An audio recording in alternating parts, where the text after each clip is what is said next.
নমস্কার দর্শক।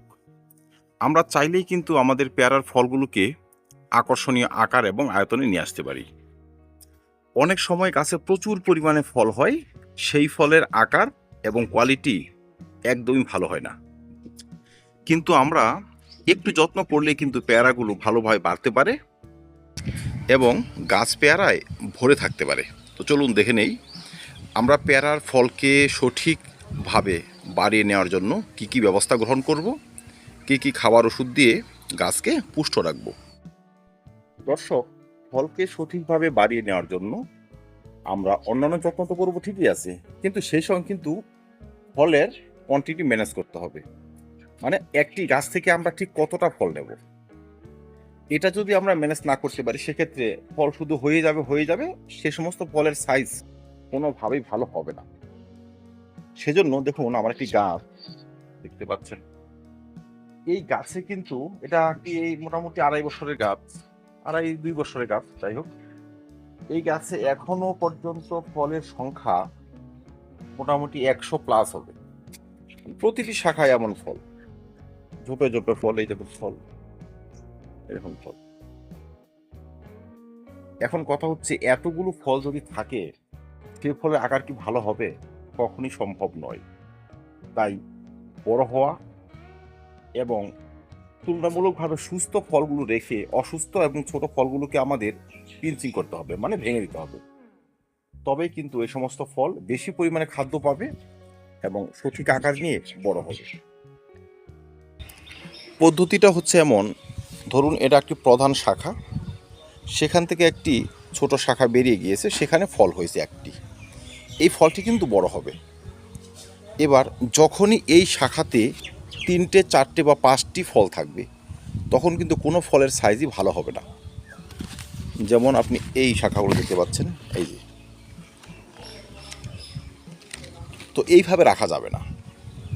তুলনামূলকভাবে ছোট এবং অসুস্থ ফলগুলো, সেগুলো আমাদের পিঞ্চিং করে দিলেই এই শাখা দিয়ে যতটা পরিমাণে খাদ্য ফলে সঞ্চারিত করবে, তার বেশিরভাগটাই কিন্তু এই ফলটি গ্রহণ করবে, স্বাভাবিকভাবে বড় হবে এবং আকারে আয়তনে সঠিক হবে। আমার এই গাছের ফল ঝরা কিন্তু তেমন নেই, তারপর আমি দেখুন এই যে এখানে ফল ছিল, এখানে ফল ছিল, আমি কিন্তু এগুলো ভেঙে দিয়েছি। আমি এখানে 2টো ফল রেখেছি, এই 2টো ফল আশা রাখছি ভালো আকার নিয়ে বাড়বে। এমন প্রতিটা শাখার মধ্যে আমি 1-2টো করে ফল রেখেছি। এই দেখুন এখানে একটি ফল, এখানে একটি ফল, এই যে ফলটা ভেঙে দিয়েছি আমি, ঠিক এখানেও 2টো।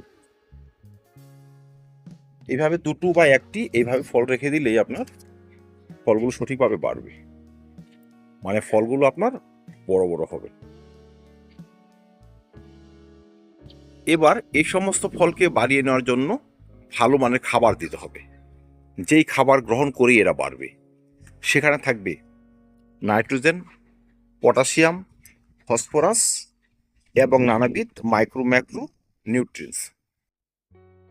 আমি যেহেতু ছাদ বাগানের চাষি, আমার টবের গাছ, তাই আমি বরাবরই জৈব মিশ্র খাবারের কথাই বলি, যেটা ব্যবহার করে আমি যথেষ্ট সাকসেস, আমি সেই পদ্ধতিই কিন্তু শেয়ার করি। এখানে দেখুন আমি খাবার তৈরি করে রেখেছিলাম, কালকে ব্যবহার করেছি খাবারটি, দেখতে পাচ্ছেন। আজকে আবার কিছু কলার খোসা দিয়েছি। আমি যথেষ্ট পরিমাণে সবজির খোসা, কলার খোসা এবং পেঁয়াজের খোসা, সেই সঙ্গে অল্প একটু সর্ষের খোল মিশিয়ে একটি জৈব খাবার তৈরি করে নিয়েছি, যেটা মোটামুটি একটা পারফেক্ট খাবার আমাদের ছাদ বাগানের জন্য। ঠিক আছে, আপনারা কী করবেন, 2-3 লিটার জল নেবেন, সেখানে 10টি কলার খোসা, আধা মুঠি পেঁয়াজের খোসা, 1 মুঠি সর্ষের খোল এবং 500 থেকে 1 কেজি পরিমাণে সবজির খোসা দিয়ে দেবেন। তো সেই জলটা মোটামুটি ভিজিয়ে যেন যায় উপাদানগুলো, তো ভিজে গেলে 5 থেকে 7 দিনের মধ্যে কিন্তু উপাদানগুলো পচে যাবে। তো পচে যাওয়ার পর সেখানে আপনি আরও 5 থেকে 7 গুণ সাধারণ জল মিশিয়ে তরলটি একবার পাতলা করে প্রতি সপ্তাহে একবার করে পেয়ারার টবে ব্যবহার করে যান।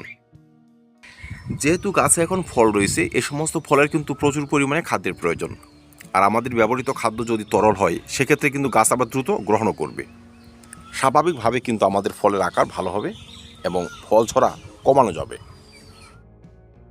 আর এই ধরনের খাবার ব্যবহার করলে আরেকটি সুবিধা হবে কি, যে অনেক সময় রাসায়নিক খাবার অত্যাধিক ব্যবহার করলে এই পাতা পোড়ার সমস্যা দেখা যায়, মানে শিকড়ের সমস্যা চলে আসে, পাতা পুড়ে যায়। আর জৈব খাবারের সেই ভয় নেই। খুব পাতলা করে যদি আপনি 7 দিনে 10 দিনে খাবারগুলো দিয়ে যান, সেক্ষেত্রে আপনার গাছের একটিও পাতা পুড়বে না, ফলের কোয়ালিটি ভালো হবে। আর উপাদানগুলো যেহেতু জৈব, সেহেতু কিন্তু সেটা স্বাস্থ্যসম্মত ফলের জন্ম দেবে। তো আমি সেই সব খাবারই ব্যবহার করি, আপনারা ইচ্ছা করলে ব্যবহার করতে পারেন। সময়টা হচ্ছে বর্ষাকাল, এখন কিন্তু প্রচুর পরিমাণে বৃষ্টি হবে। বৃষ্টির জলে পুষ্ট থাকবে এই গাছগুলো, ফলকে সঠিকভাবে বাড়িয়ে নেবে, পাতার রং চকচকে হবে, স্বাভাবিক।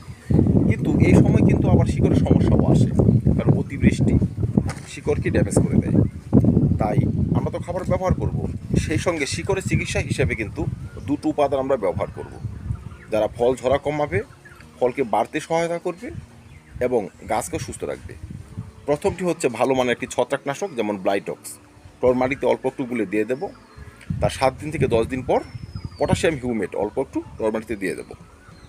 খাবার যেভাবে চলতেছে চলবে, কিন্তু কোনো ফাঁকে এই দুটো উপাদান যদি আমরা ব্যবহার করতে পারি, তবে কিন্তু আমাদের পেয়ারা শিকড়গুলো আর খারাপ হবে না।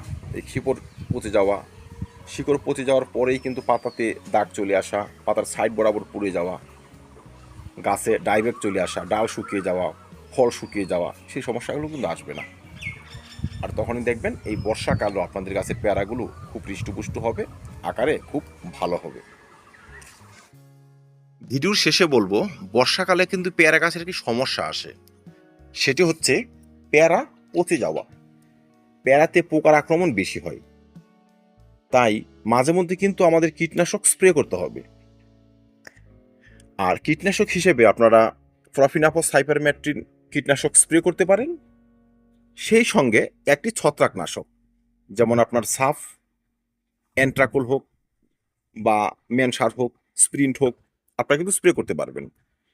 ধরুন আপনি প্রফিনাফস সাইপারমেট্রিন কীটনাশক স্প্রে করবেন, সেই সঙ্গে সাফ নিয়ে নেবেন, একত্রে গুলে 10 দিন ব্যবধানে 2-3 বার আপনারা স্প্রে করে দিন।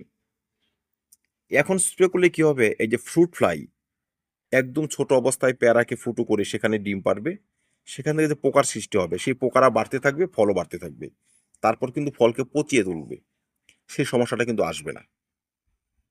ঠিক আছে, এই জন্য 2-3 বার আপনাদের কীটনাশক দিতে হবে। যারা ফুললি জৈব চাষী, তারা নিম তেলও এখানে স্প্রে করতে পারেন। আর পেয়ারার ফলগুলো যখন জলপাইয়ের আকার নিয়ে নেবে, তখন কিন্তু ব্যাগিং করতে পারেন, তো ফলের উপর দাগ আসবে না। কমার্শিয়াল চাষিদের জন্য কিন্তু ব্যাগিংটা খুবই জরুরি। ফলের কোয়ালিটি ভালো হবে, তবেই কিন্তু বাজারে তার চাহিদা বাড়বে। দর্শক, আপনারা অবশ্যই ব্যাগিং করতে পারেন। বর্ষাকালে এর থেকে বেশি কিছুর প্রয়োজন নেই। যে খাবারগুলো আমি দিই সেগুলো আপনারা দেবেন, এতেই হয়ে যাবে। আর যাদের কোনোভাবেই জৈব খাবার দেওয়া সম্ভব নয়, তারা ফল এমন বড় হয়ে গেলে 15-15-15 বা 10-26-26-এর মতো এনপিকে ব্যবহার করতে পারেন। 20 দিনের ব্যবধানে 2 বার ম্যাগনেসিয়ামযুক্ত খাদ্য গাছে স্প্রে করতে পারেন। পর মাটিতে দিয়ে দিতে পারবেন ক্যালসিয়ামযুক্ত খাবার, ক্যালসিয়াম নাইট্রেট অল্প একটু। ঠিক আছে, এই খাবারগুলো কন্টিনিউ করে যান। আর 1 বার থেকে 2 বার ভালো মানের মাইক্রোনিউট্রিয়েন্টস, ফল যখন ভালোভাবে দাঁড়িয়ে যাবে, মুভমিন পাউডার হোক বা অ্যাগ্রোমিন গোল্ড হোক, স্প্রে করে দেবেন, তবেই হয়ে যাবে। ফলও বাড়বে, ফলের কোয়ালিটিও ভালো হবে। তাহলে দর্শক, অনেক সময় আমাদের কমপ্লেন হয় যে ফল তো এসেছে, ফল বাড়ে না। তো মোটামুটি এই সমস্ত কারণে কিন্তু আমাদের ফলগুলো বাড়তে চায় না।